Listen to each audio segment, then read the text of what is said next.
the Tribe Network. I know, I did scare the dog. It is Tuesday, December 16th, and we are here. We are live. Let me say a quick prayer, and then we can go ahead and dive into today. Dear God, thank you for today. Thank you for all that you do. Thank you for just blessing us and give us the courage to step out on faith. Thank you for this wonderful family. Thank you for giving us the opportunity to grow it. Thank you for the love that we get to share and spread. I pray that we're able to be a blessing to all people that we interact with, and I just thank you for guiding us each and every day. Thank you for giving us the words. Thank you for giving us the action. Thank you for giving us the will. Thank you for the spirit, and thank you for all the lessons. And thank you, as always, for blessing the road in front of us as you bless the one that we leave behind. In your holy name and by your Son, Jesus Christ, we pray. Amen. Amen. So what's going on, peeps? I know this isn't really my day. Gigi had a quick one today. She wasn't 100%, which is cool. And it's hard to be 100% every day. So we're just thankful that she was able to get a stream in and that she was able to say hi and finally kill those first brains in Baldur's Gate. I know we all remember that first fight in Baldur's Gate. Where we're like, oh, dang, this is going to be way too hard of a game. I can't fight these first two brains. No, real talk, D&D is always hard on the first level. It's not just GG. I'm being pretty serious right there. But I jumped on because the world's getting a little crazy today. I haven't really talked about current events. And it's kind of been eating me up a little bit.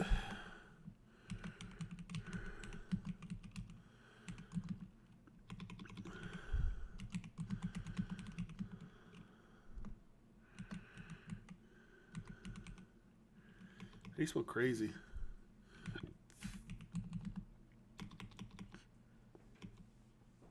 Oh, my Z doesn't work. That's what's happening.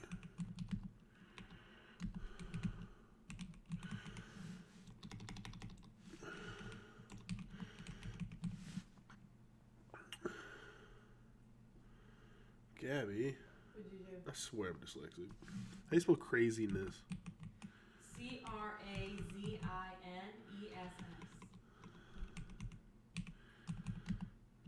CraZy. Yep. ZY. ZIN. Cool, we got it. We figured it out. We got there. It didn't start off strong and it didn't really end strong, but we got there. Sometimes that's all we can ask. PvP all day! Master Mezzarona. What's going on, PvP? I don't know what that means. Player versus player all day? I ain't going no PvP. I'm chilling, big dog. Appreciate you being here, though. I hope you're having a great day. Master Mezzarona. Is that PvP? Are you talking about Expedition 33? Is that still what it's saying I'm doing? I apologize. We're just chatting today, big dog. Sometimes Twitch be tripping, putting me back to a category that I've moved out of. We've been doing a little bit of everything over here, so, you know, it'd be hard to keep track of what we got going on. Right? Yeah.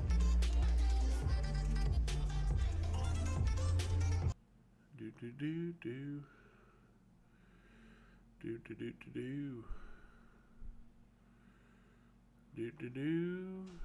Da.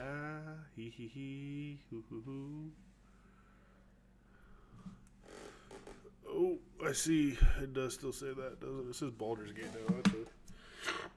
I believe that's what Gigi was up to. I was playing Baldur's Gate. She was playing Baldur's Gate. Don't hate on the Baldur's Gate. Do. Gabby, so just so you know, What? we are 2 steps away from being affiliated on Twitch. I know. We need to start averaging more streamer viewers, Okay. and we need more followers. 7 more followers, and we need 4 days where we average 3 average followers. 7 followers? I thought it was like 6. 4. We had 21 last time I shot. Oh, we're at night. Oh, we are. So 4. You're right. It says 18 right now. It hasn't updated. 4 followers. So before you start streaming, hit stop stream, then start, and then get yourself set up. Just so it doesn't count the 20 hours between streams. Yeah.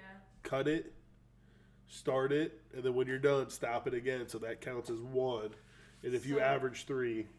So, and that's what I was doing, and that's why I was cutting it. But originally you were like, oh, like, implying that I shouldn't cut it. Well, I will be honest. Being affiliated on Twitch is not our biggest goal. It'd be cool. Okay. So this is another thing that going back to like our earlier conversations about like haters, not even just haters, but people who don't see the vision. At the end of the day, my role in all this is like content creation is not how we're gonna make all of our money. Content creation is a stepping stool, is the first market in which I'm launching data economics.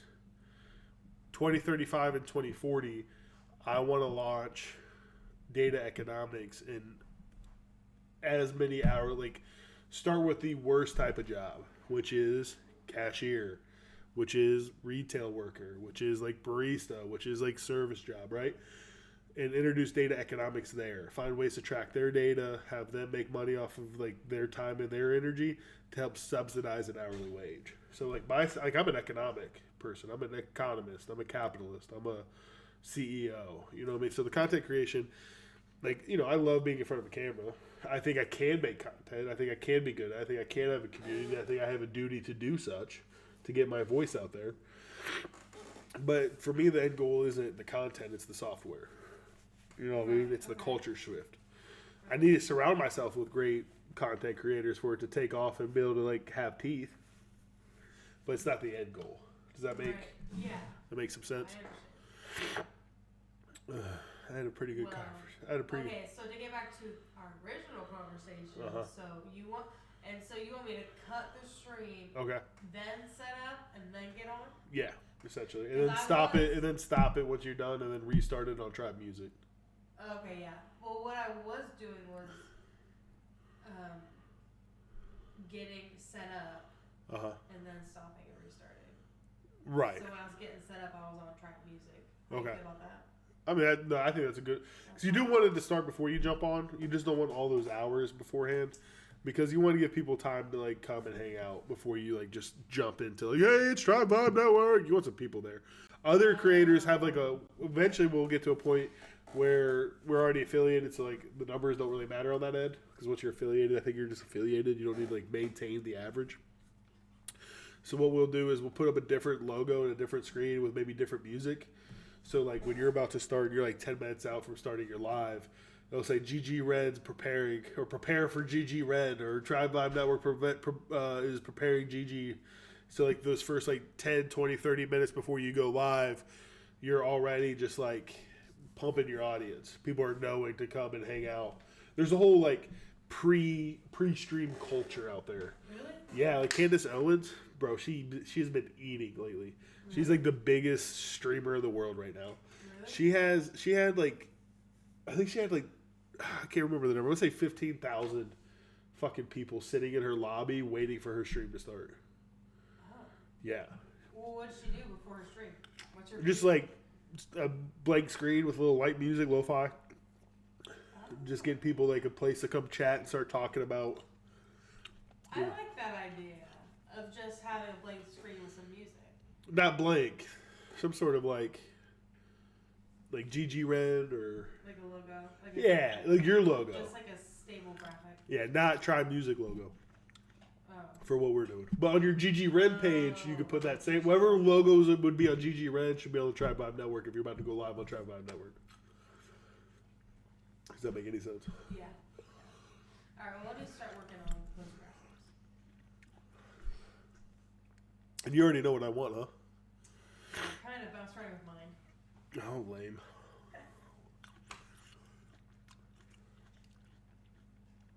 We need to get Bella up in here. I know, for real. So, chat, here we are today on this beautiful, what is it, Tuesday? It's been a long day. A lot has already happened. We put a lot of good work in already. A lot of good conversations with our AI assistant, Claude. Coming home, doing our work. My hair's wild. That's how you know I've really been working today. We jumped on here just because, like, the world's a crazy place. And I feel like in the beginning, I was talking a lot about what was going on in the world. You know, we were doing our history deep dives, and we're reviewing some videos about history and where the world currently standing, some current events, reacting to some like Hassan Piker clips. And I feel like in the beginning, I was talking a lot about what was going on in the world. You know, we were talking, talking a lot about what was going on in the world. You know, history and where the world currently standing, some current events, reacting to some like Hassan Piker clips. And we kind of got away from that.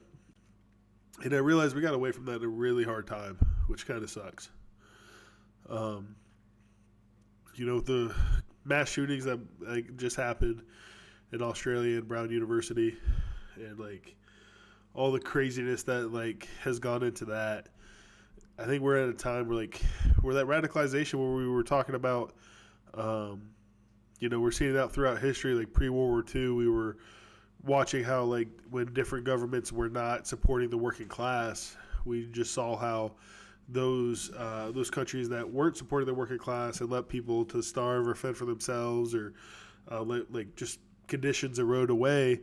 We saw that's where fascism and radical ideas were kind of able to take root and really take a hold.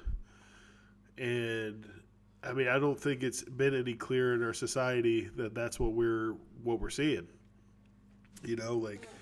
I don't know what's leading to all this craziness per se, but I think one big problem that we're having is people don't have the means to take care of themselves, and they're angry and they're afraid and they're confused as to how are they putting in good work, or how are they not able to take care of something, or why are they seeing all this suffering in the world.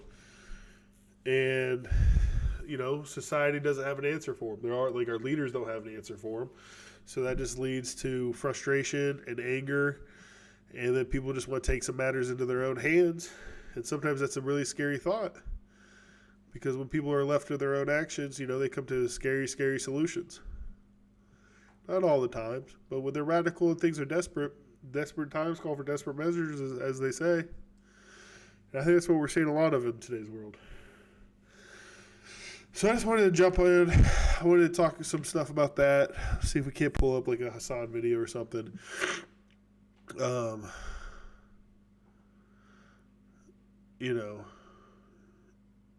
There's been some good stuff going on, but there's been a lot of bad things, just scary stuff, man. The fact that Australia, who had one crazy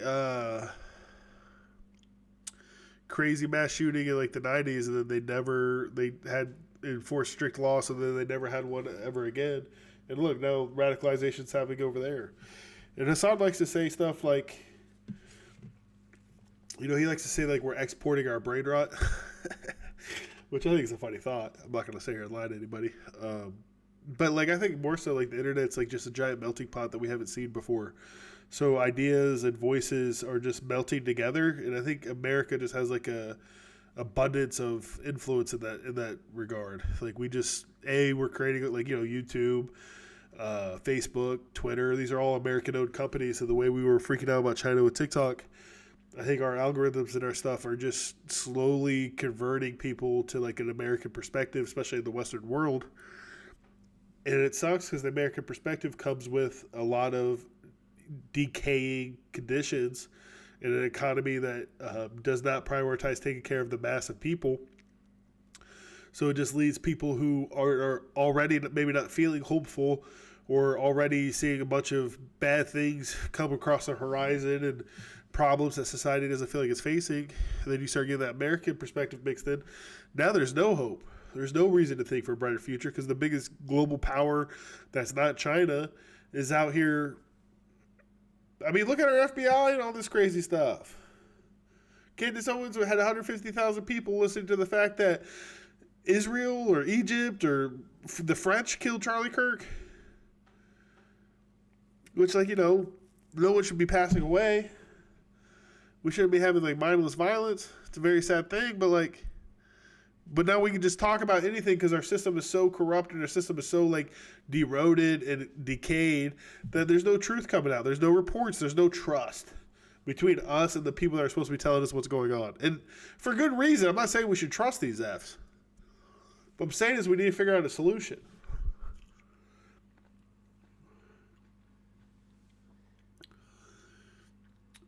So that's just a long way to say I wanted to hop on today, talk about some current events. I have some stuff I need to do, so you guys can hang out with me while I get some other work done as well. But, it's just a scary time to be alive. So we have to find the people that care to be around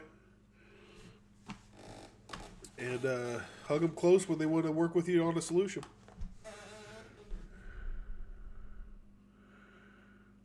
Sorry, I'm getting text.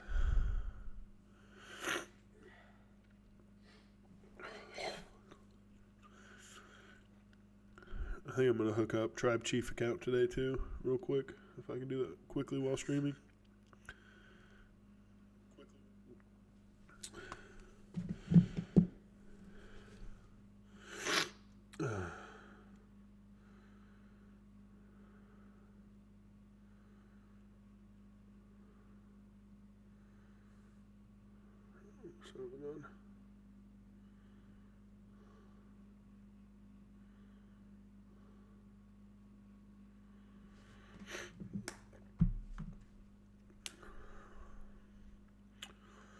But yeah, so jump in the chat. We're talking about the craziness that's happening in today's world today. We're going to talk about some economic stuff, and again, there's some other things that I want to get into. TribeChief Network's in a pretty good spot. We're all working our butts off every week to do as much as we can in order to make the dream a reality. I'm very, very, very proud of the work that, not just me, but Gigi and Jesse are getting done, and really just the commitment we're putting in. I wasn't really feeling a stream on Monday. I just, didn't have that social battery on me, but I still was able to knock it out. And then even today, Gigi had a similar feeling before she jumped on here for an hour. And, the days you don't want to do it are the days you have to show up. And that's with anything. That's not just like with content creation. It's with working out. It's with chasing a career.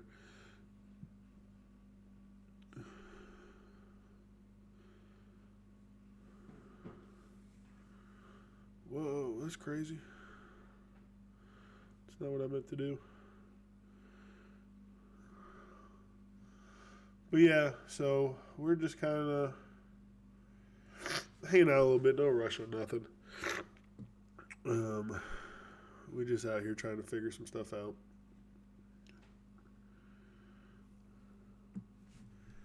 How y'all doing today, though? Out there in the real world.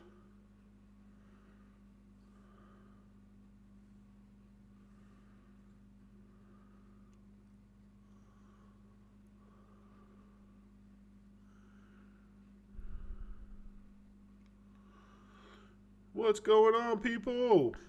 Party people! Welcome to Tribe Vibe Network. Tribe Vibe, Tribe Vibe, Tribe Vibe.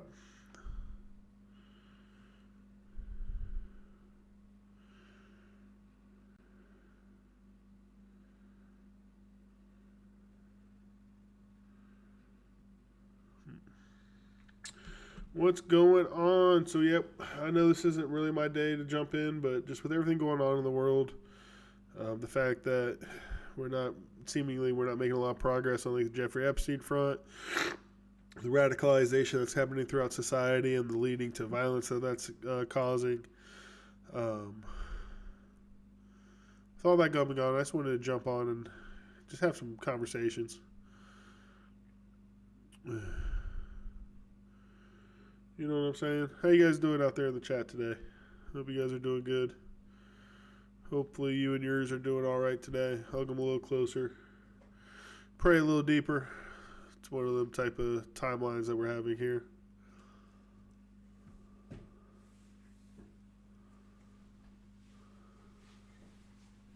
Is Poochie in the back of your stream? No, Poochie's not in the back of my stream. He's right there. He's right there. Oh, Poochie. I like that angle. What's going on, Poop? Put your head right here. Did you guys see him? If he's... Oh, there he is. There's a good shot of Pluto. It's my dog, Pluto. He's not named Pluto after Goofy. Oh, he's got his Moobert. Watch out, he's got his Moobert.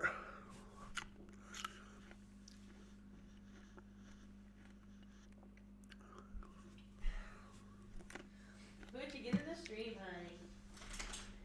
Come on, Daddy, make some money.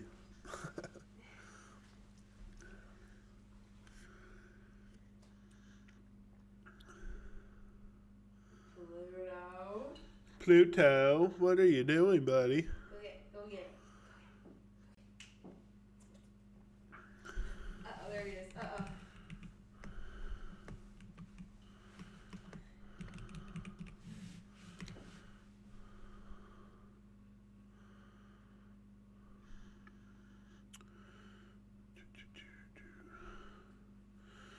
TribeChief Network.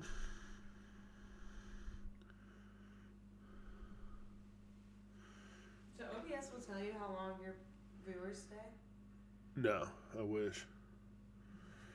You have to rely on Twitch and them for those analytics, Oh. which is, again, a whole reason why we're doing what we're doing will hopefully work, because they're not very good at sharing the data and what's actually happening. They don't really tell users what's going on, or even creators. A lot of people compare it to, like, just you have to, oh yeah, this is how much you made, and this is just, you just have to trust us, so this is how much you're worth.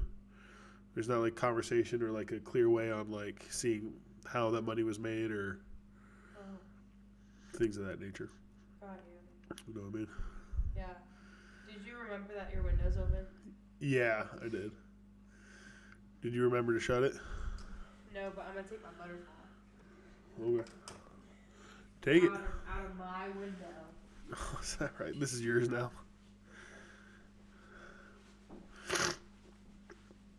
Is that what you're saying? No, you're saying that it's yours now. No, I'm just saying I'm sitting here and I wanted the window open. That's all I'm saying. Well, that was my window, and clearly it's my butterfly was there. Well, I mean, this was at one point your room. Then you decided to put your desk there by my window. Well, it was the best place to put it, and I don't think that's an arguable thing.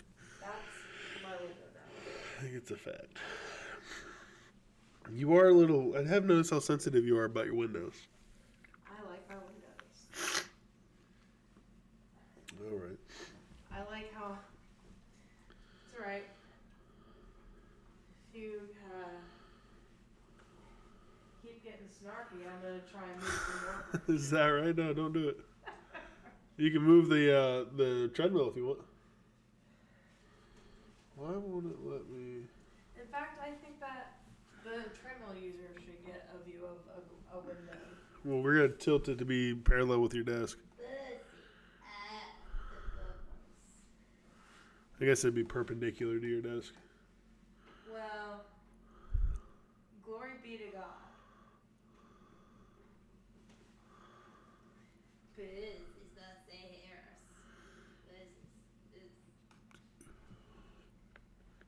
Sorry, guys. I'm just figuring out how to go live on my YouTube. I was just going to be like, you can't have the same phone number.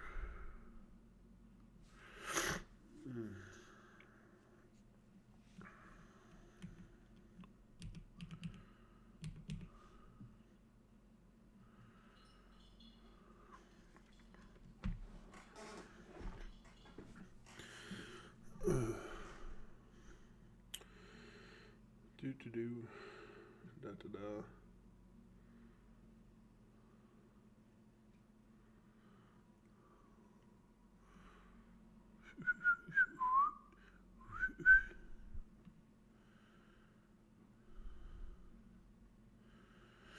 Alright, well, looks like I can't go live quite from my TribeChief channel, which is fine. We were just checking it out. We were just seeing what was going on, When the government staged an alien attack. Do.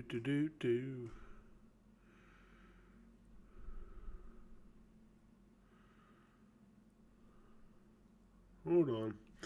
So we are going to watch one of these videos. I haven't really watched it. No pre-watch or nothing. It's just crazy what's happening. I'm interested in the Candace Owens thing because that's just like a showing of like how we're just making a spectacle of tragedy. But yeah, it's kind of sad, What are these saying offline? These are good, right? Sorry, guys. I'm just making sure everything's good. Computer had a stroke earlier, so we're kind of double checking some stuff here.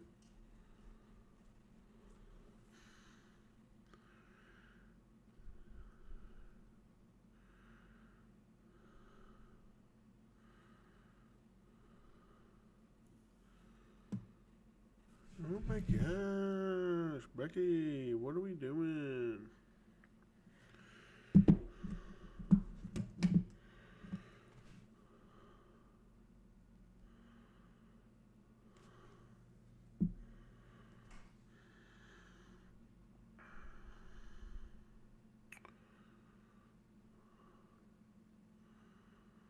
Don't worry, I swear we're about to get into it.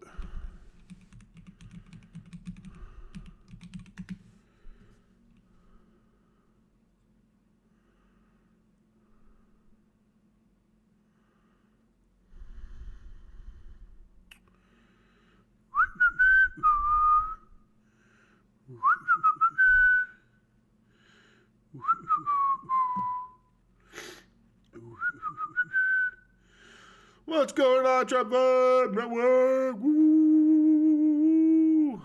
Twist the whips. How you doing? No, I'm just playing. Hope you guys are having a great day. Like I said, we're gonna watch. I had a video dialed up, and then I kind of lost it in the midst of trying to do other things. So I do apologize for that. The Candace Owens, Erica Trump thing intrigues me a little bit, but I think there's another Hassan video that I haven't watched yet. But there's like things about the strategy's been exploited, and there's another one where he was talking about like the system failed us and stuff. I kind of want to jump into those just because like that's how I feel nowadays. Like how like society is just like I was saying earlier, like when we were doing our history deep dives, we were looking at the fact that like, you know, people are being radicalized because the economy and the leaders that that are in charge just kind of leave the working class out to dry, and then that just kind of leads to like, you know, radicalization because people lose hope. You know what I mean? And the loss of hope leads people to desperate times, and desperate times lead to desperate measures. And like I think when people are feeling desperate and their backs against the wall, and when they feel like all their efforts and all their, you know, working all these hours, or, you know, maybe you're not even able to work, like maybe you're already unstable and your foundation's already too cracked and you're already dealing with too much trauma where you're already unable to, like, you know, get into work or integrate into society properly. When the economy and the ecosystem around you starts to falter and decay, and things start to come crashing down, and you know that hopelessness is already setting an effect to everybody around you, then I mean making a radical decision is easier to do. You don't have anything to risk. Like what when you're already at the point like, what's the point? Who cares? Nobody cares anyway. You know?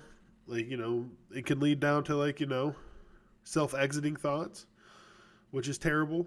But it can also lead to, like, you know, just an uncaring about the outcomes, and an uncaring about who gets hurt, and an uncaring about whose life ends. And, I mean, I think that's why we're seeing more and more, you know, radical people making radical decisions. You know, these strategies are terrible. It's terrible to witness. It sucks that it feels like it happens every couple of months. You know, especially here in America, it feels like it's happening all the time, more and more. I mean, especially throughout my lifetime. I mean, it's definitely, you know, past 30 years. You know, I think, heck, and then it gets even crazier when you start considering, like, the way mass shootings are happening nowadays. Like, it's almost like a new phenomenon. You know, like, it's almost like a new thing that's been happening. You know, I know there's been mass shootings. You can go back to, like, the Boston Massacre, and, you know, I'm sure there's been plenty of historical evidence of like mass shootings and like, or like mass killing sprees and things. But nowadays, like, you know, I feel like back in the day there was like more intent. Like you cared more about the outcome, whether you wanted to get away with it or you really thought it was going to like make a difference in society. And now it just feels like hurt people are hurting people. You know, people are able to get radicalized because they don't have the means and the resources to take care of themselves in mind, body, and spirit. So then they want to blame somebody, or they'd have to blame themselves or the people that took care of them. And sometimes that's just too bitter of a pill to swallow. So you got to find a radical way to take back control. So we're gonna dive into this. Again, I haven't watched it. I'm hoping it goes over some of what we're talking about already. But one thing that like, you know, people who voted for Trump, people at least I talked to that voted for Trump, you know, one of the things I always came across was like, well, at least we're going to do something. At least it's different. At least, like, I don't care if he doesn't carry himself with respect, or if he doesn't treat people the right way. It doesn't matter. He's a bully, and that's why I like it, because he gets results and he gets things done. Who cares if he pisses off the elites? The elites need to be pissed off, which, their sentiment and the spirit of what they're saying has some truth behind it. We do need someone to change the system. We who cares about the elites' feelings because they don't care about our feelings? Like, we do need someone to call it as it is and give us like the hard truth. You know what I'm saying? But like, Trump is such like a disrespectful person. Like the way he talks about people. I mean, like, he called a journalist a piggy from the Oval Office, or like in an official presidential briefing. The history professors that I studied under, and history professors and teachers, like, I took a presidency class in college, and one of the biggest things that we talked about during that is how the president holds the standard. Like, the president sets the standard. Like, he's the highest office. He's the elected people. He's supposed to hold the hope and represent the American people. He's supposed to be our servant. And to do that, you have to show decorum and respect to everybody. You're supposed to be like, not in like a holy spiritual Messiah figure, but you're supposed to have like that Jesus level of respect, like where no matter who's coming, no matter who's talking to you, no matter what the times, or no matter what trials and tribulations that are being thrown at you, you're supposed to be able to stand there and kind of take it and like give like a very respectful answer back. You're supposed to be able to carry yourself a certain way. That's why like all these traditions and all these grandstanding and all these, the Rose Garden, the reason it looks so nice, and all these things, the reason there hasn't been a big ballroom is because it hasn't been about party. It's supposed to be about respect and how you dignified the position, you dignified the people you represent, with how you carry yourself. And like, because of our radicalization, because like politicians and leaders and corporate leaders haven't cared to take care of us or watch after us, and by us, I mean like the working class, like the middle class has been left behind. Our wages haven't gone, our income hasn't gone up, but our expenses have exploded, right? I mean, we don't need to look any further than that to see how they're taking care of us. Like, health insurance is a scam. You can go into medical bankruptcy. Like, these things are it's insane. It's just not the way it was ever supposed to be intended or designed. And because we've been so downtrodden and disrespected by Congress, by our elected officials, it opened the door to Trump. So I'm not blaming all this on Trump. That's where I get like I do not agree with like the established Democrat who Trump did this, Trump did that. No, listen, Trump is a symptom. The effects of Trump, in my opinion, you could probably trace that back to Truman being our VP. You know what I mean? Like the Democratic establishment doing that. And then the assassinations that took place in the 60s. Like, those are the two things that I think really opened the door, that allowed the dominoes to fall, that led us to the current state of affairs. And I know that might sound crazy, but it's true. You know what I mean? Like, I was talking to somebody at work today, and I made the point to them, our generation, us millennials, we heard John Lewis speak, right? He was, I'm pretty sure his name's John Lewis, so I'm messing his name up, I'm sorry. But he was a congressman, and he walked with Martin Luther King Jr., and he was maybe a little bit younger, but about the same age. And what that made me realize is my generation should have heard a live speech, or at least be able to witness John F. Kennedy, maybe as children, I'm not saying like our adult lives, but John F. Kennedy, Martin Luther King Jr., Malcolm X, and then let alone any other politicians that they snuffed out before they had a chance to make the national stage. All of these things,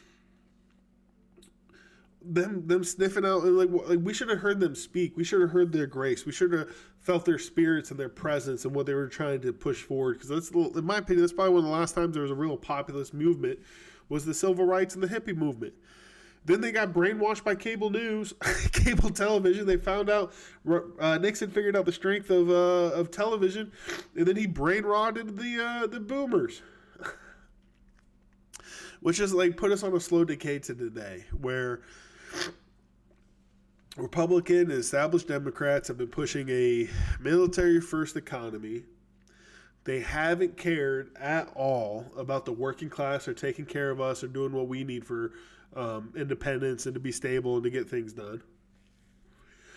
And instead, And instead, we've gotten so radicalized and so hopeless that we've just been doing crazy ass shit. And when this crazy ass stuff happens, we don't even trust the people to tell us what's happening and how it's going to be stopped. You know? It's crazy. It's a wild time to be alive. It's a real wild time to be alive.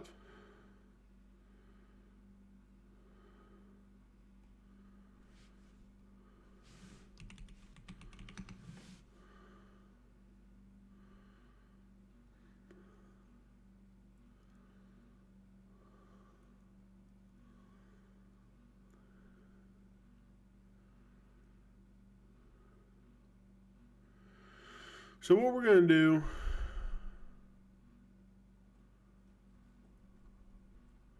so we're going to watch this Hassan Piker video. We're going to dive deep into it. We're going to talk about it. We're going to see what we think about it. My internet may be crashing. We'll see what happens here.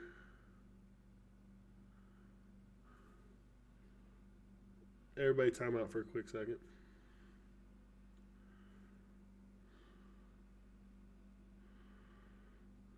And then we'll have a conversation. You know what I'm saying?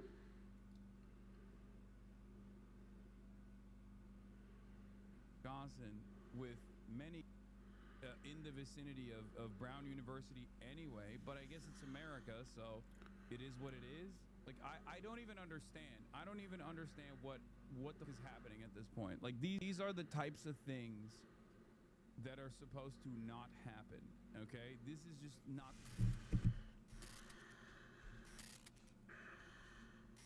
All right. Speaking of insanity, we are going to talk once again about Brown University. Okay? Brown University is in the news because there was a shooting that took place at Brown University a couple days ago. Yes, botted. That's why the number of chatters and the number that is up here on the screen is damn near identical. 29,000 chatters, 32,000 live viewers. I know your favorite content creator has to deal with botting allegations, but even your favorite content creator who despises me, no matter who it is, has actually openly admitted that I'm one of the only top content creators that has had an infallible track record when it comes to not botting. Hey dude, do you ever feel like retiring to a non-hate channel? That means What's a non-hate channel? the President of the United States of America? Is that what you're reducing my commentary to? Honestly, I'm always surprised by the amount of people that walk up to you during IRLs. Why? In the normal world, a lot of people in the real world, people that go outside, people that have jobs, people that have friends, people that socialize with one another, are not as invested in the narratives led by mostly extremely online weirdos invested in slop. It's a totally separate reality. All right. Overnight, a stunning turn of events. The suspect still at large as authorities in Rhode Island admit they are releasing the person of interest in the horrific mass shooting at Brown University. Well, that's the first thing. So, like, post-Patriot Act, right, where we were supposed to be doing surveillance on every radical terrorist in our country, right? When that was being pitched and sold to us, the American public, in the early 2000s, it was led to believe that anybody who was going to commit harm could be snuffed out before it could happen, right? Clearly, that's a crazy talk, but if, like, you know, they have access to all of our emails, the NSA can tap all of our phones, they have all of our phone conversations, and all these other things, then why don't we already have the suspect? Even the Luigi Mangione situation is wild, because that didn't rely on any American surveillance. That relied on, like, the American public coming forward with tip lines and letting them know what the heck's going on. You know what I'm saying? Like, if we have this Patriot Act and we are, like, the most, like, I would venture a guess to say we are the most surveilled general public in the world, then how do they not know? And, like, before we get, like, super conspiratorial off rip, I don't even think it's because, like we don't want to know. I think it's more like we're just that incompetent. Like, we're just that dumb as like a people, or like we just don't care. Like, if you're a rich elitist, what do you care about under 1,000 people dying? Why doesn't it affect your bottom line? That shit's not on your shoes yet. Your kids are okay. Your kids aren't mourning. You know? You don't have any gunshot wounds. So like I said a while back, like, they really don't care till that shit's on their shoes. And I don't think they give a shit, to be honest with you. I bet you they find reasons. And they probably, like, you know, just like Pearl Harbor, we might have known this was about to happen. But do they care to stop it? Or is it so bad that they see so many threats they can't vet out what's credible and what's not? Because we are that radicalized. And this many people are thinking about crazy shit like this so often. I couldn't answer the question because I can't see the data. Which left 2 dead and 9 injured. Sometimes you head in one direction and then you have to regroup and go in another, and that's exactly what has happened over the last 24 hours or so. Sunday morning, the FBI and local law enforcement announced they had detained a person of interest at this Hampton Inn about 20 miles away from campus. I see all the cop cars and FBI marshals down in the lobby, and I'm like, this isn't right. But now authorities say after examining the evidence further, the investigation has shifted directions. I think it's fair to say that there is no basis to consider him a person of interest, so that's why he's being released. Still, authorities say this video does show a person they are looking for and are asking the public to scour their own photos and videos from the scene. There just weren't a lot of cameras in that brown building. We're not holding back video that we think would be useful. The chaos unfolding during final exams just after 4 p.m. Saturday, when alerts of an active... I genuinely don't understand how they let this guy get away. Like, they found a different person of interest and then they released them. And I cannot comprehend how this took place, especially in this day and age. I don't understand how. I do not understand how this incompetent. It's also wild that they just straight up released the name of a person of interest instantly, leading to at least one day of news cycle being led by, I guess, someone totally random and irrelevant. What the is happening? It blows my mind. And like college campuses are like some of the most secure places, or at least should be some of the most secure places in our society. In our society, like, you know, there's even more reason to have video cameras. There's even more reason to have like a campus specific authority. Like, what's the point? What's the point of all these cameras? What's the point of being able to track all of this information? What's the point of the Patriot Act? What's the point of all this if after a mass shooting we can't figure out within like 24 to 48 hours who and what and where? I truly believe like the biggest driving factor in all this is incompetency.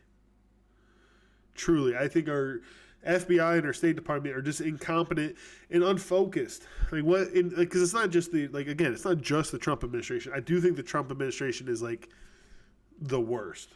Like I'm willing to debate and like get into details on my whys on that. But like even in the Biden administration, shit would pop off and we couldn't figure shit out. Heck, didn't Luigi Mangione happen underneath the Biden administration? I think it did under Eric Adams' watch, right?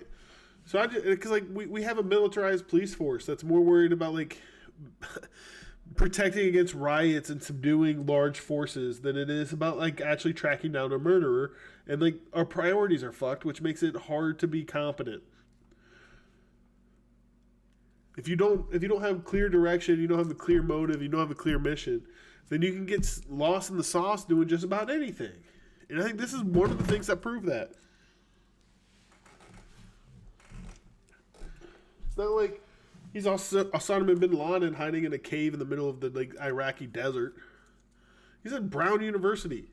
It's on the East Coast, right? On a college campus. Come on. If he had started a protest, to tell you why Gaza's a freaking tell you why Gaza is a terrible to society, how Israel's committing a genocide in Gaza, you would have figured out who it was in 12 hours and had them locked up in 13. What are we talking about?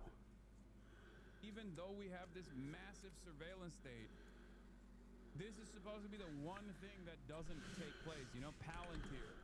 AI surveillance, constant cameras everywhere, constantly being surveilled by the state, and you just let this shit slide? Like, what are we doing? The shooter on the Ivy League campus first went out. 2 victims, 1 shot in the back, 1 shot in the shoulder. Students barricading themselves inside classrooms, hiding underneath desks, crouched in fear. This Is it a good thing you didn't do a deep dive on that random dude? Yeah, I didn't because dude, the reason why I didn't do a deep dive on the random dude when the name was released is because I now have to change what I consider to be like a firm, verifiable truth coming from. And that's crazy. And that's crazy. That is insane. Back in the day, you wouldn't be able to get these jobs unless you were trustworthy and you knew how to handle yourself respectfully and responsibly to give out the proper, correct information. You wouldn't say nothing if you didn't know it was right. That's why things took time sometimes, because you had to have your sources vetted before dropping a fucking name. Now you got people on Twitch stream with more respect and responsibility, who has more respect and able to live up to the responsibility better than the director of the FBI? Make it make sense. Without telling me he's an incompetent, clout-chasing motherfucker. Because that's the only answer I see. Usually they would say this is a person of interest, but we've elevated it to a suspect. There's an investigation going on or something like that. Nowadays, even with like the way that the FBI works, it's so incompetent that just like with the West Virginia governor revealing that both of the National Guard's members were slain in the incident that took place near the White House, I was like, let's just hold off on that real quick. It's more important now than ever before to not actually cover breaking news without some serious scrutiny. Okay? heart-pounding video showing the moments police officers entered a room where a number of students were sheltering in place. Providence police! Hands, hands, hands!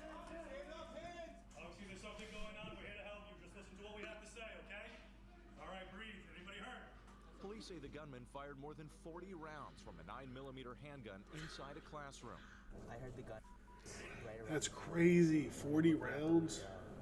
I could just I saw the victims' bodies and then This dude's 20 years old at the oldest. Who is graduating this month, was leading a study. Bro, it is insane that in this day and age in the United States of America, you can be double victimized. You can be a survivor of a school. There was a survivor from Parkland that was shot in Parkland that went to Brown University and had to sit through another school. That is crazy. There were 2 students actually, but there was one that was literally shot. Like, what are we doing, man? Study group of about 60 students inside a lecture hall when the shooter walked in. Right after he mumbled whatever he said, that he just started right away. There was no hesitation. When you... Yeah, same thing happened in Michigan State too. There was a person who survived another school only to be made eye contact with him, what did your mind tell you in terms of what was happening in that moment? Immediately when I saw him, I saw a gun.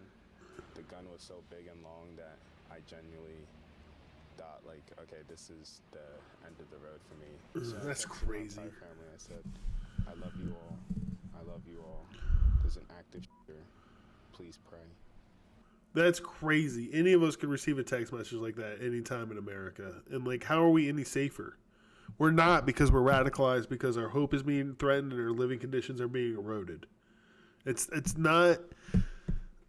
we can go through it again, guys. We can go look at what led to World War II once again and the radicalization that took place. Remember?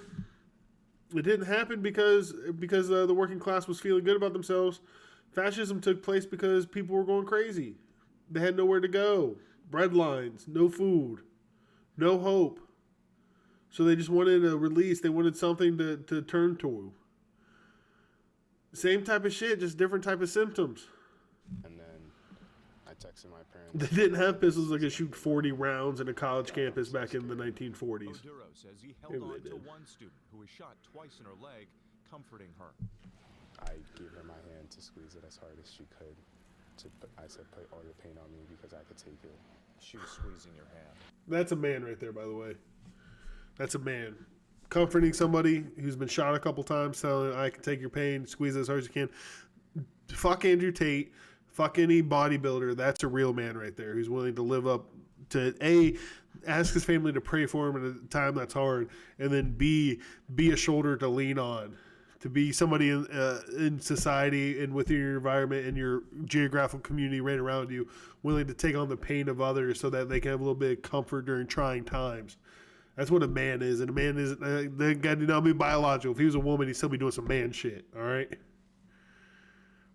Yeah. And Oduro tells me he actually helped carry that student to a police car so she could be rushed to a hospital. What are we talking about?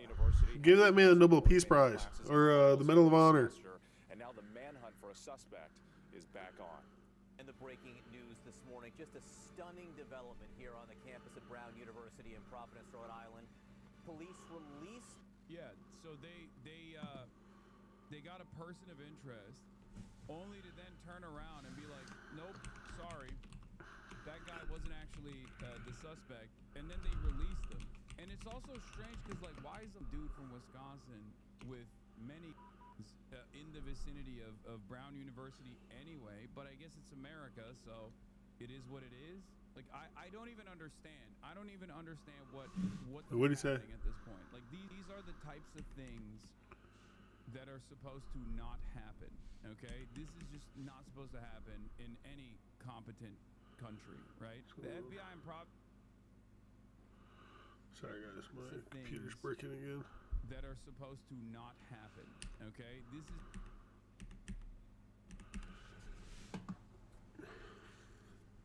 Has canceled all remaining classes and finals for the semester, and now the manhunt for a suspect is back on. And the breaking news this morning, just a stunning development here on the campus at Brown University in Providence, Rhode Island. Police released. Yeah, so they got a person of interest, only to then turn around and be like, nope, sorry, that guy wasn't actually the suspect, and then they released him. And it's also strange because, like, why is a dude from Wisconsin with many in the vicinity of Brown University anyway? But I guess it's America, so it is what... What's he saying? Sorry. Of interest, only to then turn around and be like, nope, sorry, that guy wasn't actually the suspect, and then they released him. And it's also strange because, like, why is a dude from Wisconsin with many... in the vicinity of Brown University anyway, but I guess it's America, so... Yeah, it is America. Some dude just driving around with a trunk full of weapons. I don't even understand what is happening at this point. Like, these are the types of things that are supposed to not happen, okay? This is just not supposed to happen in any competent country, right? The FBI and Providence, Rhode Island Police Department are releasing new images of a person of interest in the match at Brown University. FBI is offering a reward up to $50,000 for information leading to the identification and arrest. They also don't actually pay those payouts famously. Live showing of the suspect right now. But we begin with developing news in the campus tragedy. Is it live? Give me the link. At Brown University, the manhunt continues for the suspect who opened fire Saturday afternoon. This is video from Waterman Street in Providence as the police and FBI went door to door in their search for evidence and clues that might help them find the person responsible. Crazy time to be alive, man. It is wild just to be like driving from Wisconsin to Rhode Island with a trunk full of guns and then a shooting happening and they just automatically think it's you. The reason why they're wild. the ground like that is because they're trying to see if there's a gun that they like disposed of or dumped or something. Okay, I'm not gonna watch this right now. I'll watch it after. I'll watch bits and pieces that they highlighted for this press conference. Birmingham, Alabama. Both were killed in the... And a live look now in Providence where we're... Bro, so sad, bro. So sad. And, like, we're so numb to this shit, man. Because, like, it's not... I don't know, man. I don't know. None of it makes sense, but, like, killing students who are, like, still getting educated and people who are, like, full of life.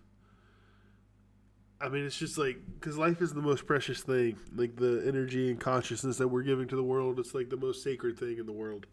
Like, it's the whole point of the journey of like, evolution and everything. And to snip it out so young with people who are trying to find ways to better themselves and, like, be able to give something to society, it's such a tragic, sad thing. That, like, the fact that we're numb to it just points to how radicalized and how everything's eroded away. Like, our morals, our spirituality as a country. Like, this is tragic, bro. This is tragic. This is so fucking tragic. A press conference from city officials. Photo from GoFundMe, but probably because they can't afford burial. That's insane. We'll bring that press conference to you as soon as it begins. But first, let's go live to Kim Kalunian, who's at Barris and Holly. Yeah, they're looking for shells, they're looking for a gun, they're looking for whatever they can find. Evidence with an update. Kim? Yeah, Mike and Shannon, it's been just over 48 hours since that deadly here on the campus of Brown University inside this building here behind us. And of course, we have a lot to cover as that investigation continues tonight. As we know, a suspect is still not in custody. And I want to get back to that video that how? we just received earlier Like, this afternoon. how? This second clip of surveillance video showing who police describe as a person of interest. Now, they released this video earlier this afternoon showing this person of interest walking down Waterman Street in Providence on Saturday. Now, this video was taken less than a block from where we're standing right now. Bro, this is literally the same as, like, what the going on? This reminds me of the Tyler Robinson situation, right? The alleged shooter of Charlie Kirk. Like what the hell is going on these campuses, man? Like, what is going on with the For real though, like, how do they have the bummiest security cameras, and how do they not have, like, eyes on the campus? Like, we're sending our, like, very young adults, were just recently children, to these institutions, and these institutions, like, bro, listen, I'm not gonna tell them that they gotta stop every, like, shooting. Like, you can't put that on somebody, you know what I mean? It's just too many variables to be, like, aware of. But, like, the fact that you don't have what you need to, like, figure it, like, it should have been recorded. Like, we should be able to see his steps from on campus to the second he left campus. We should know exactly what direction he was heading, how long it took him, and what path he took, because it should all be on film. with the tools that these guys have at their disposal, are all the resources just diverted to ICE? Probably, but, like, probably, or Doge cut them all, or Doge cut them all, or they've all been militarized, or they're too worried about shutting down the next protest and the Kings marching than they are hunting down a murder. Our police force has not been good at, like, detective work and solving murders for a very long time, and I think it's just starting to bleed into these mass shootings. Because even Luigi Mangione, that wasn't, like, some great police work. That was like you know, anonymous tips, people calling it in, the general public having the answer. If the general public has all the answers, what's the point of the FBI having such a stringent, tough police force? Someone make it make sense, please. All you need is detectives. One detective to take the tips. Bring woke back, dude? What the? Bring woke back right now. It seems like this anti-woke shit is not working out, okay? Because, like, as much as the people were mad about the previous FBI, right? Oh, they're going after my big, beautiful president for no reason. He's done nothing wrong, blah, blah, blah. They're so political. Clearly, whatever the Trump is doing, for all matter, for every level of law enforcement and for all of the regulatory agencies, it has been disastrous. At least back in the day when someone did a mass or whatever, there was, like, an adequate response, you know? Obviously, there were instances where the response was inadequate, like Uvalde or whatever, but, like, for the most part, they would, you know, catch the guy, or the dude would just, like, kill himself, or cops would just, like, show up and then the dude would kill himself. That was happening. 2 high-profile instances where they just got away on 2 different college campuses. What the fuck? At the Barris and Holly building, police tell us they do have additional surveillance video of that person of interest that they do hope to release, though it's unclear whether or not we will see that video at this upcoming press conference that we're expecting to begin in any minute. Now, in the same area where that surveillance video was recorded, we saw FBI evidence teams searching earlier today for what exactly is still unclear. They also raked and shuffled through the snow here outside the Brown University building where this took place. We saw them putting several items into evidence bags, but what those items are and again what those investigators were looking for is still really unknown at this time. Unless you're Hassan Piker who's already snuffed it out. Police releasing that person of interest they detained. Why do people hate Hassan? Could someone put that into words for me? Is it because he's Turkish? And videos that can help lead them to arrest. And today we're starting to learn more about the two victims who were killed in this, being identified by their communities as Mohammed Aziz Mursakov, an aspiring neurosurgeon who was a freshman here at Brown A University. neurosurgeon. We could have had another neurosurgeon. That shit got snuffed out because we don't know how to treat people. Because our morality has eroded. And Ella Cook, the vice president of the school's Republican club, she was a sophomore. Of course, the Brown University community and beyond is in mourning. And we also want to talk about those victims who are recovering. One has been released. 8 students are still in the hospital. Jesus Christ, dude. The man who had been detained as a person of interest in the deadly here that happened right in that building behind me with those white squares. That's the engineering building where 2 people were killed and 9 injured. The other thing is, like, they were able to make sure that Kash Patel wasn't on camera somehow. I don't know how. Maybe he got... Why does anyone have to worry that our FBI director's going to make a fucking buffoonery of himself during a mass shooting? That shouldn't be a problem that Americans have to face or even think about.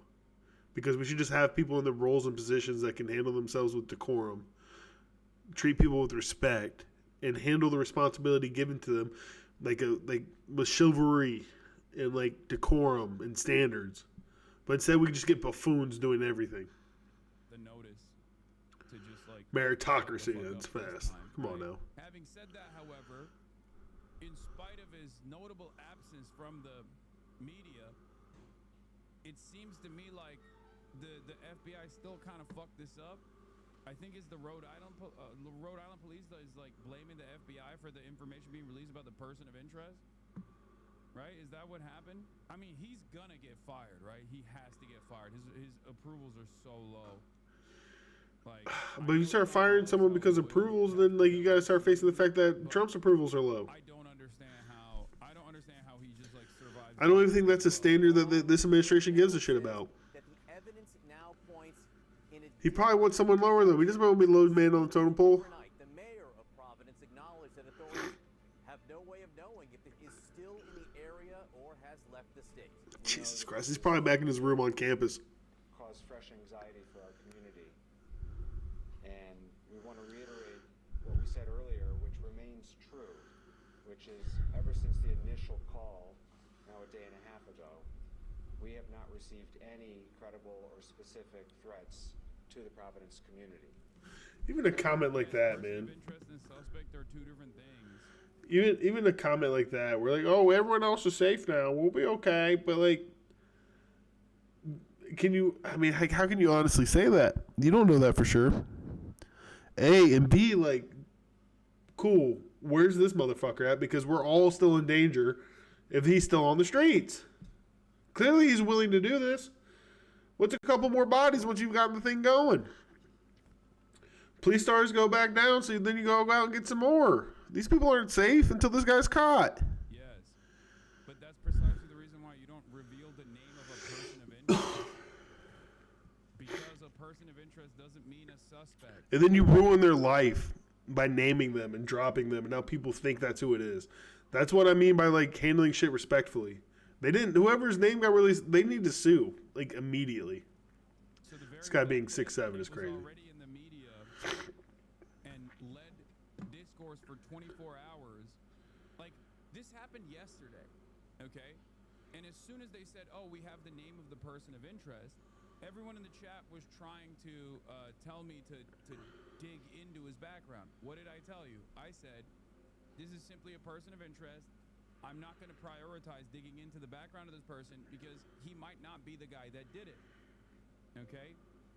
If you recall, that's what I said yesterday. I said, I don't cover breaking news for this reason. There's a lot of There's always a lot of misinformation that flies around. Oftentimes that misinformation is supposed to only fly around on Twitter. It's not supposed to fucking come from the FBI itself. The government shouldn't be telling us lies and spreading and just creating confusion, man. Where are we?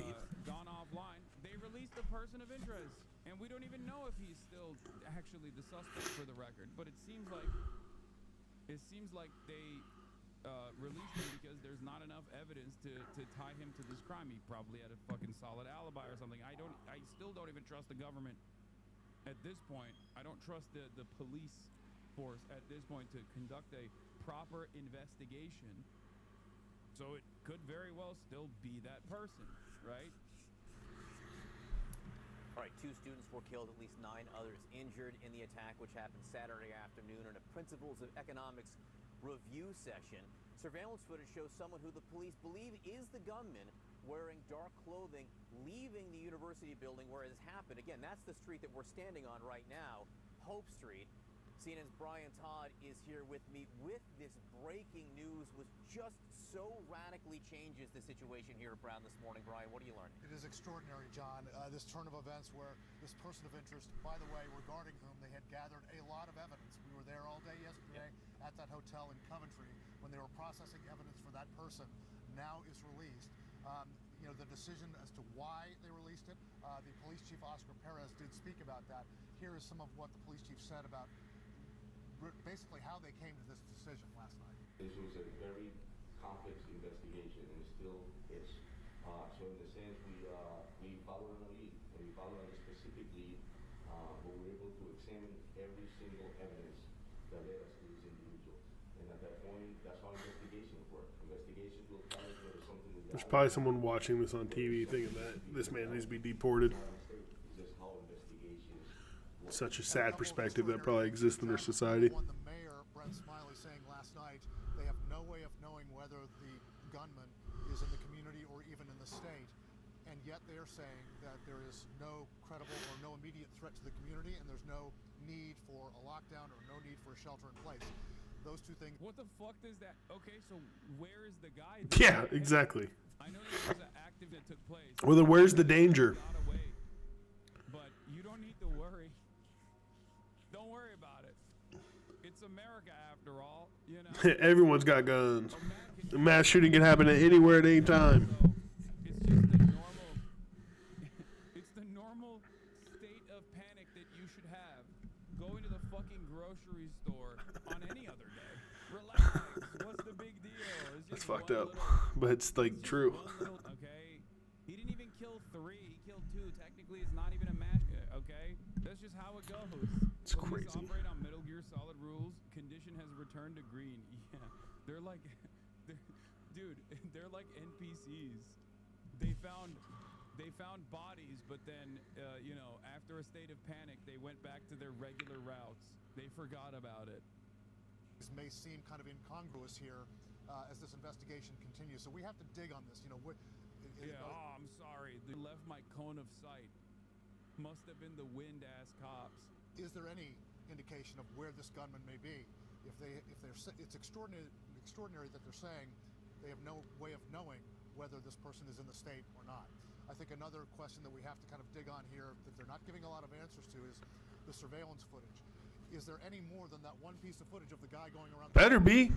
They did say there was very little or no footage from inside the building from that moment. So we have to kind of figure out how is that even possible?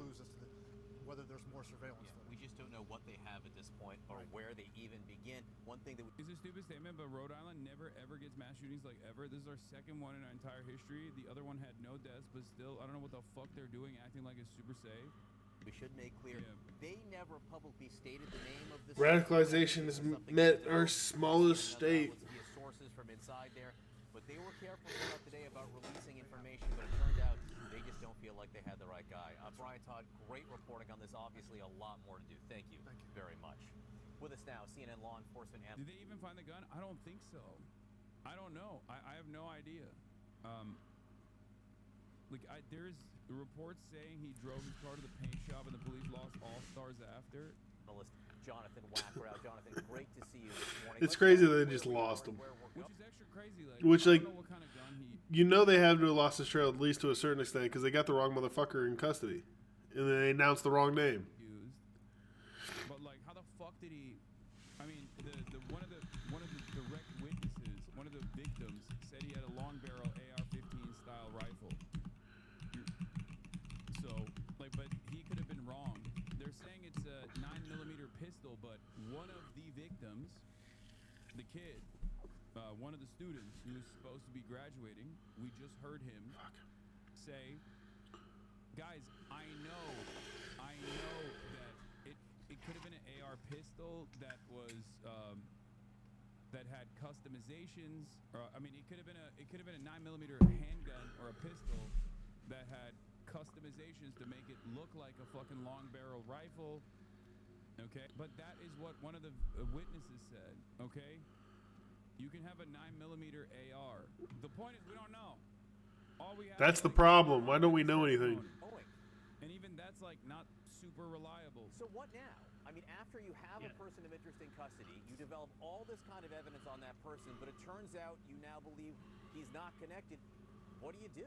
Yeah, well, John, listen to that sigh of relief that authorities had announced when they stated that they had a person of interest in custody has really been replaced by this sobering reset in the entire investigation.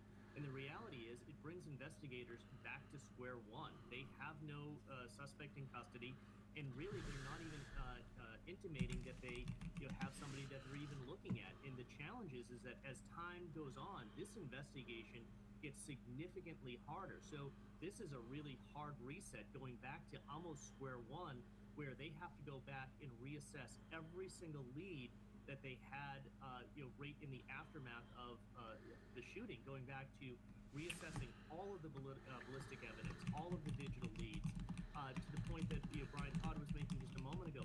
They have to go back through that surveillance video and dig deeper. They have to dig deeper into the neighborhood, into the community, and anything that will give us a better image of who this suspect potentially. Yeah, yesterday when people were trying to dig information about Benjamin Erickson's background or the suspected person of interest background, but we don't have any we don't have any evidence right now that this person actually did it. This is just all speculation at this point. So I'm not going to dive into the background of some like random person potentially until officials confirm that this was the person, right? If they elevate this person from person of interest to suspect, dig into the background. Breathe a little easier. That's why you come to me when I'm covering the fucking news, okay? And not some facts. Because he takes the responsibility and it's not because he's like some brilliant dude. It's not because he's like some guy. He's just a normal dude who like has the empathy and has the character and passes the vibe check to take on the responsibility properly. He knows what's supposed to carry through, and then he just carries himself with decorum. The same type of shit that we used to have on mainstream media. You have to go to Twitch now to find. I still get things wrong, so you should. He's even going to tell you that you need to do your other research. Come on. Again, there is a monumental task ahead. But yeah, if you get your fucking notes from Laura Loomer, you're going to be wrong all the time. But in this current media environment, it doesn't even matter if you're wrong all the fucking time, as long as you're directionally wrong, and the way that you're wrong still confirms people's preconceived biases, their preconceived notions. It doesn't matter. Yeah, Liv Agar said, really important to emphasize the extent to which everyone believes in QAnon now. And I agree. I think everyone is fucking doing their own version of QAnon. A lot of challenges around time, distance, and resources that are up against law enforcement investigators this morning. And there is this reality, Jonathan. There's a killer on the run, on the loose right now. They have no one in custody. A lot of, I think, the atmosphere on campus yesterday was this sigh of relief that they had someone. People felt safer.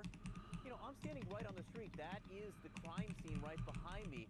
No police cars within view. Some police tape there. Wild. Right now. Wild. How safe is this city? Well, listen, this is the challenge for public safety officials right now and university officials. What they must do is they must act on facts, not fear. Telling people that it's safe is just trying to get them to not go crazy. Investigation forward. We said early on that there there were a lot of indications that this attacker in this incident was a targeted attack against someone or the university in and itself. With that as the context and laid out by a lot of the attack dynamics, the fact that the students aren't there reduces that target profile. So our officials worried with real-time intelligence that there will be a secondary attack to that location. I would say, as someone who went to college, I would say doing it on the day of finals is because you're leaving town that day, so you probably went home to wherever that would be, which probably does make this an even harder thing to figure out. I will give that credence to whoever is running this investigation. But the reality is that they need to act with precision in terms of what they're going to do with this investigation, not paralysis around how do they just lock everything down. But Time has gone by now. We haven't seen any indication of a secondary threat or a targeted group that's working together. I don't have a lot of evidence for this, but my suspicion is that we are relying on AI too much. I think that's I think our agencies, like law enforcement agencies and shit, are straight up demonstrating cognitive offloading and an over-reliance on artificial intelligence. And it's not here at Tribe Lab Network. We build business with the AI. Dang it. The best idea, because AI is supposed to be utilized by the likes of United Healthcare. Denial coverage is supposed to not work perfectly. It's a way to abdicate and reduce the responsibility of people, real human beings that are doing the denial of care in a much more expedient manner. It's not supposed to be used when you have to work with 100% of. When you have to find a murderer. If that makes sense. That should be good old-fashioned work, baby. We already cracked the code on how to do that. Many years down the line, or we might not find out at all, as a matter of fact. So with that in mind, investigators really have to move quickly through all of the evidence that they do have to ensure that they identify a suspect and bring that suspect into custody quickly. The authorities said they had no idea if the person was in the city or even in the state. At this point, 36 hours after the So then stop telling people to feel safe if you don't know where he's at. Again, immediately the shooter created He could be back in his dorm. Distance by evading police in the moments after the attack. And so the challenge for law enforcement is they allowed for potentially physical evidence to degrade. You look at digital signals will also go cold. And as they go back to re-interview witnesses, who many of which have now gone home for the holidays, the memories start fading. Those details that are really important in the aftermath of an incident around maybe a particular gate that the person walked in, or the way that they comported themselves as they were walking through a hallway or out on the street, they start losing that fidelity. So it puts investigators up to a significant challenge on how are they going to reset this investigation. And final point here, John, is in the immediate aftermath, we saw this surge of federal, state, and local resources all converging on Brown University, right where you're standing. Look around; they're not there anymore. So the challenge is with this monumental. He actually turned around and looked. What an idiot! Their resources. What an idiot! That guy's funny. They have to rebuild those that guy's a good time. To lead this investigation forward. All right, John. More on this from the Mayor of Providence, Brett Smiley. Mayor Smiley, thank you for joining us this morning. Let's start with the investigation. Why was this person of interest released? What more can you tell us? So we continued to examine evidence after this individual had been detained. As you might have heard from the Attorney General late last night here in Rhode Island, it takes time to run this evidence. It takes time to process information This is that was crazy. collected and hard evidence that was collected. And as we continued to process that evidence, it was determined that this person of interest needed to be released, and we continue with our investigation. To be clear, we've never stopped our investigation. Providence Police and our partners at State Police, the FBI, and others have continuously run down leads and worked this case beyond the person of interest who had been detained yesterday. So you're absolutely convinced the person of interest had nothing to do with this? We're not saying that definitively. What we're saying is that after a review of the evidence that was gathered, it was determined that the person of interest needed to be released. But until such time as we Probably lawyered up. an individual in custody who we're confident is responsible, that we're prepared to press charges and then prosecute. We're going to continue to leave all doors open. Remember what I said about the person of interest, like earlier today, that he still might be the suspect? Yeah, 15 minutes ago. That could still very well be the case, okay? It doesn't look like it. It doesn't look like it from the videos that they've released so far, but I don't know what this bump is. This bump could be his belly, or it could be like a bag that he had inside of his jacket that was carrying like ammunition potentially. Or he could be impreg. Or it could have been a pillow just trying to make someone think all these things. Vest wouldn't dangle this low, I don't think. Or it could be just fat. I think it's crazy. Until such time as It's definitely crazy. Where we feel confident that we've got the right person, but for now, the person of interest who had been detained has been released. You said individual. Are you pretty convinced this was a lone shooter? We are, as you have seen many times, we do have a small short clip of video footage that we do believe is the person that we're looking for. And right now we don't have any evidence to suggest that it was more than that individual which has been seen in that video. Are you confident the campus is secure right now and all the students are safe? We have an enhanced police presence both on campus and throughout the city of Providence today to provide that confidence and assurance to not just the students on campus, but all the residents in my city. Ever since the initial shooting occurred, that first call that came in at 4:05 a day and a half ago, we have not received a single credible call for threat of violence or any sort of information to believe that there is an ongoing threat in any specific credible way. And so we understand that there is a high degree of anxiety, and after this individual was released last night, I understand that that anxiety level has risen in our community, but it's no different than a day ago, which is that we've continue to receive.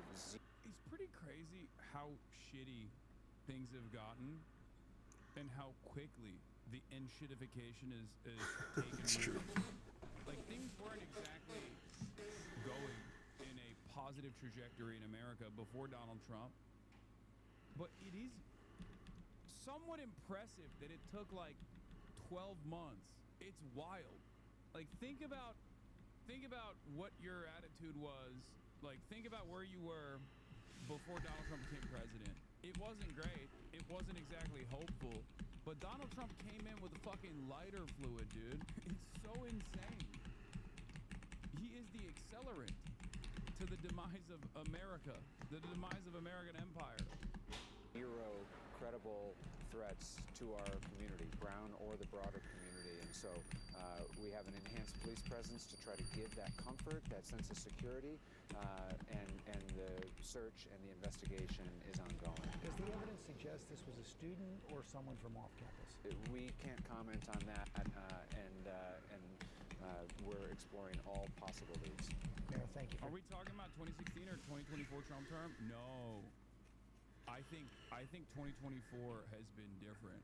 Oh yeah, for sure. I was there in 2016. This year is unprecedented. He is literally destroying the White House and adding gold accent and creating a UFC cage to the grounds. That's crazy. That's something that should never happen. It was never supposed to happen. It was never intended for a god king to be sitting in the White House. I think Trump won. There were a lot of setbacks. There were a lot of hurdles. There was a sense that people wanted to return to normalcy, and that attitude never really shifted, and it became so overwhelming that Donald Trump lost the election in 2020, right? And because we ran an idiot named Joe Biden instead of doing what the people wanted with Bernie Sanders, we're stuck with Donald freaking Trump again. And when you place a higher value on loyalty over competence, and also you have maximalist goals in terms of deregulation, in terms of destroying the regulatory apparatus, in terms of cutting jobs at the federal level, for example, and put people who are simply loyal but dullards in positions of power like Kash Patel and whatnot, this is what you arrive at. When you do dumbass chud DEI, okay, while simultaneously making it seem as though you're on a conquest to bring about meritocracy finally to America, to the American project. This is the response. This is the result. And it, I think, breaks people's confidence in the government. For all of the back and forth, for all of the discourse around the FBI's biases or whatever, I think there was still a degree of confidence that the average American had with these agencies. Okay? That trust is there because it's like generationally taught to us. Like our traditions and our standards have always told us America excellence is like just something to be expected. So we expect no matter who we put into a job or who we like assign the responsibility of like the FBI or the even the presidency, we expect like America to figure it out because we think American excellence is like a God-given right, and which in fact is just a complete lie. It's a fairy tale. American excellence is built off the backs of every American. Like we all have to uphold that standard for us to be able to achieve it. And putting these buffoons in charge has made it so it's impossible for anybody to like actually be able to get ahead. Like of course this is the outcome. Of course podcast host and Kash Patel, who is more interested in taking his girlfriend on a private date and giving her security, are going to run these agencies into the ground. We just assume that our actions have no consequences, so it doesn't matter who we vote for, it doesn't matter who we put in office, because America will be excellent no matter what. Which is like maybe propaganda. They might want us to believe that. Like the oligarchs and the people who are like establishment political figures and people who always hold power benefit from us thinking that they should always have power and that they will always be able to get the job done. But COVID should have showed us all that they don't give a shit and they have no plan and they don't have any way to like actually make the world better. There's no plan for things to get better, for society and civilization to improve. This isn't the 1960s when we say we're going to the moon. This isn't the 1940s when we have the Nazis to fight. Like this is...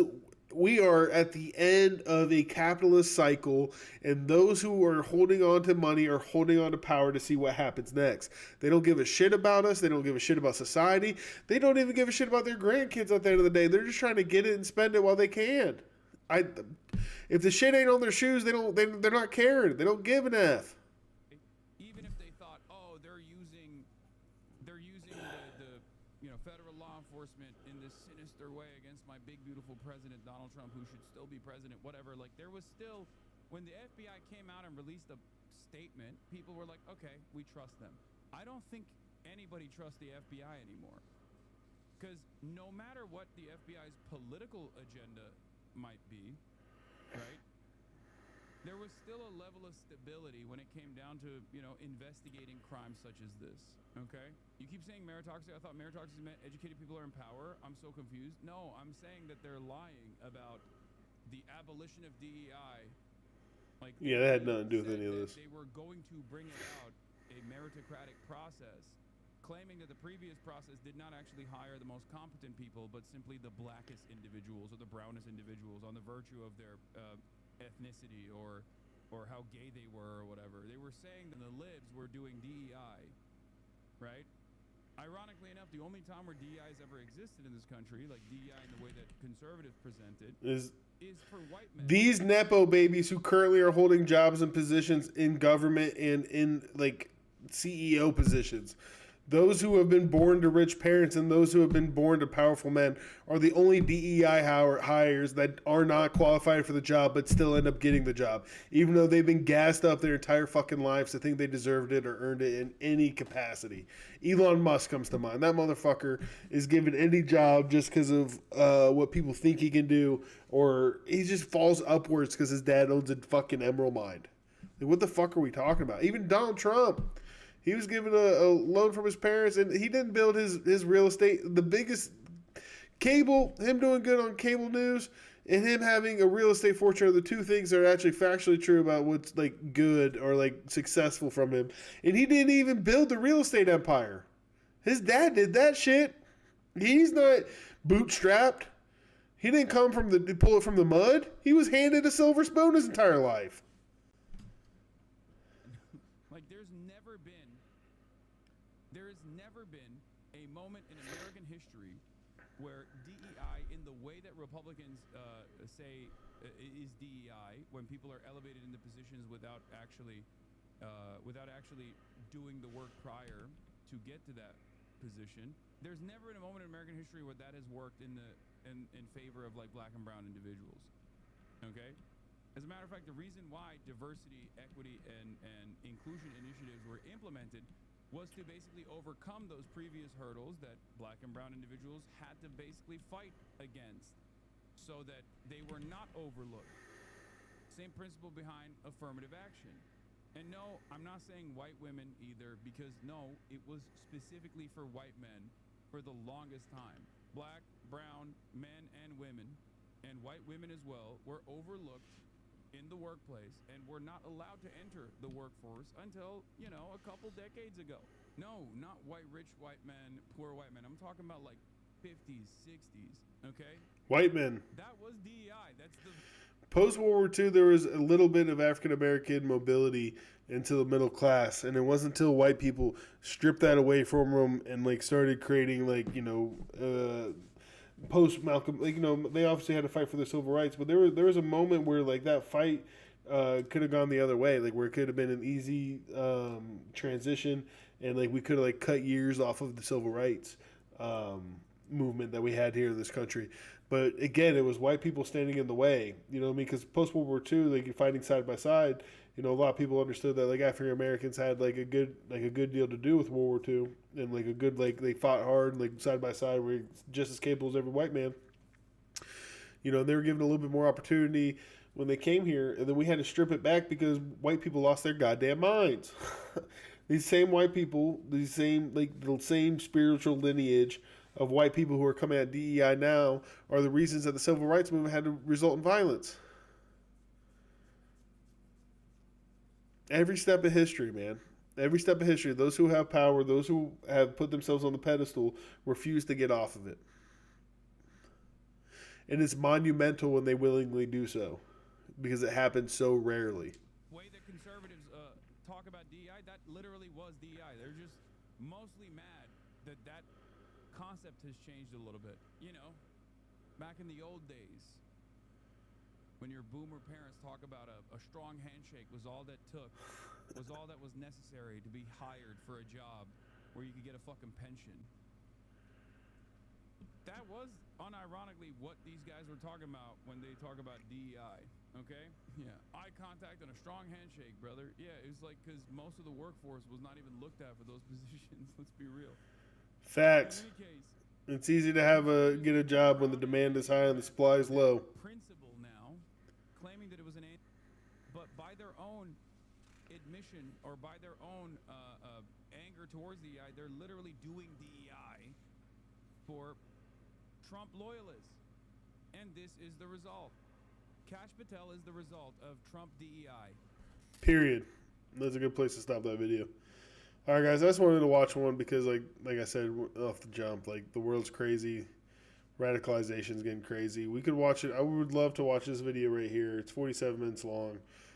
Maybe we'll save it for tomorrow. Let's see what this is real quick, because I'm playing this game real quick. Expedition 33 is overrated, bro. I'm tired of the glaze. It's the dumbass shit you'll see on TikTok. Because motherfuckers trying to convince me that the game with the second highest Metacritic score of the year, the highest audience score of any game of all time, overwhelmingly positive on Steam, 5-star reviews everywhere you fucking go, is somehow overrated. Bro, peep this comment. This motherfucker says if you play any other JRPGs, this game does nothing special. Expedition 33 in the first 45 minutes does what some JRPGs can't even made me cry. The prologue made me cry. Emotion that happens in this prologue made me cry. 45 minutes ago. I should not give a fuck about that. It's crazy because the game doesn't even peak out there. Because chapter 1, chapter 2, chapter 3, the shit gets better and better every single time. Not to mention that this game has one of the boldest writings that I've ever seen from a game. On some Game of Thrones level shit. It's not like Spider-Man 2 where it was safe as fuck. Nothing really crazy happened because it was so safe. No, they go all out. Then he goes on to say this game only has 2 bangers in the soundtrack. Bro, come on, bro. I didn't hear one song in here where I'm like, this is a skit. I'm not really fucking with this. No, bangers all around. That Renwar OST might be one of the greatest gaming soundtracks that I ever heard, bro. And it doesn't end there because you got motherfuckers saying that the world is mid, the graphics is mid, the setting, the gameplay. Oh my god, I'm tired of it, bro. This game Uncultured swine is a fucking 9. But let me know in the comments, am I glazing it and the game is overrated? Or is Expedition 33 so far, I've only played twice. I'm still relatively new, but that game is 1-1. Let's listen to my boy real quick. I'm gonna wait because that beat is probably not his, and I'm not trying to get slapped with another. All right. So I could show you what I'm building in public, or I could just do it and go to bed. I'm gonna take a quick break. I'll be back in like 3-4 minutes. I gotta go to the bathroom, grab some water, things of that nature. I'll be back in just a moment though. So I will come back and I will probably just build it on stream for tonight till it's time to go to bed. So peace. I'll be back in a second. Oh shit. Be nice if the music was working, huh? Hopefully this isn't bitch like it was last time.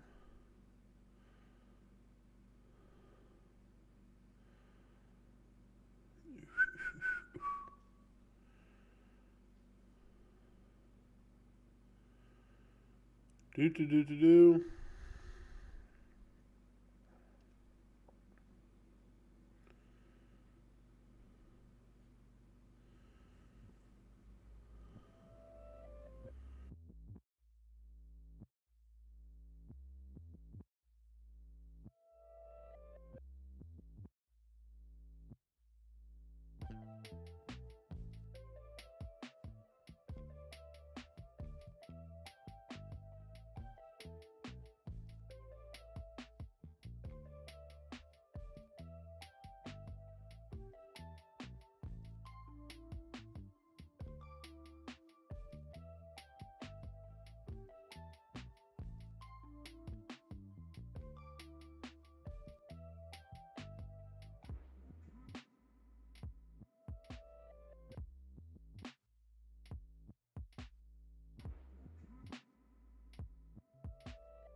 What's going on, guys?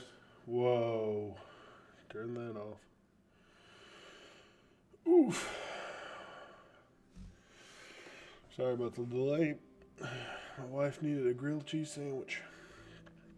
So we're going to pivot a bit.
Sorry about that, guys.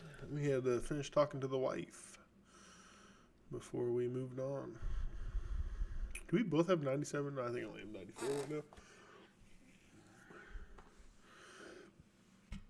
Oops, excuse me.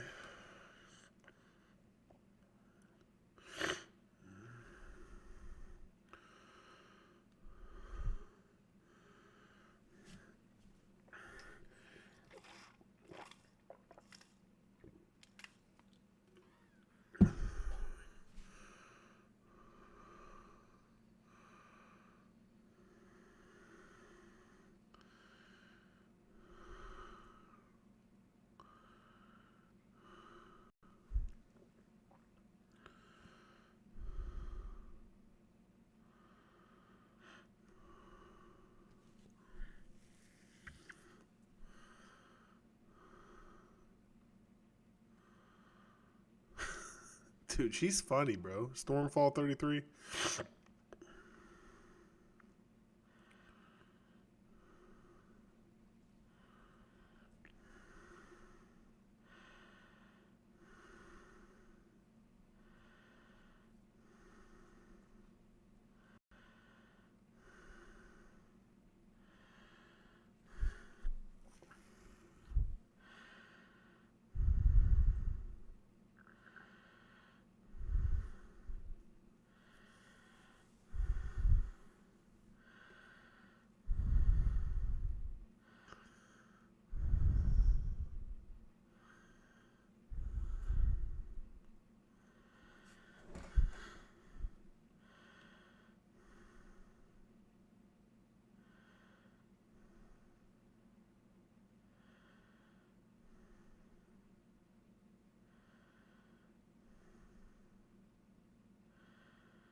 Yeah, those suck.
Not me. I'm on the 1% that's not.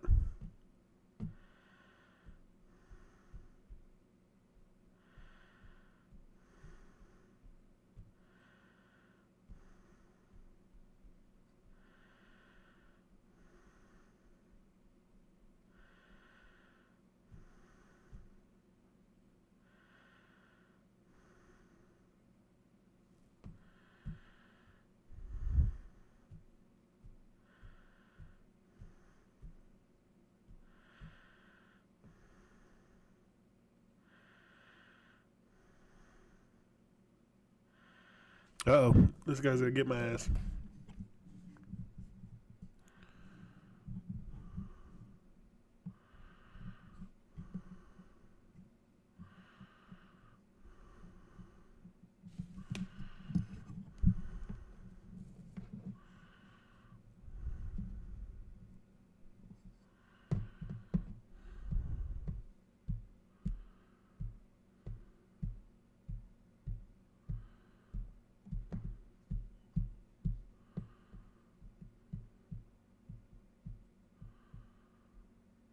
Because people don't know how to defend themselves. People out here acting like they just supposed to be decrepit little worms in between the rich's feet. Toe jam. We don't know what we want. We don't know what to ask for.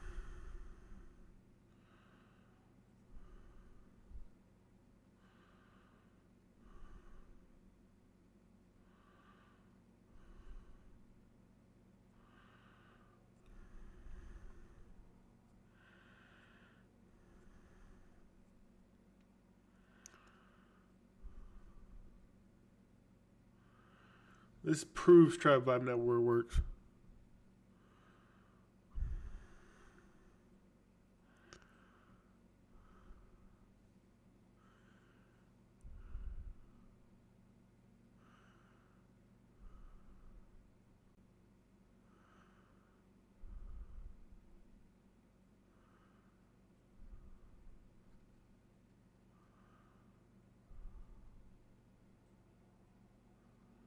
Facts.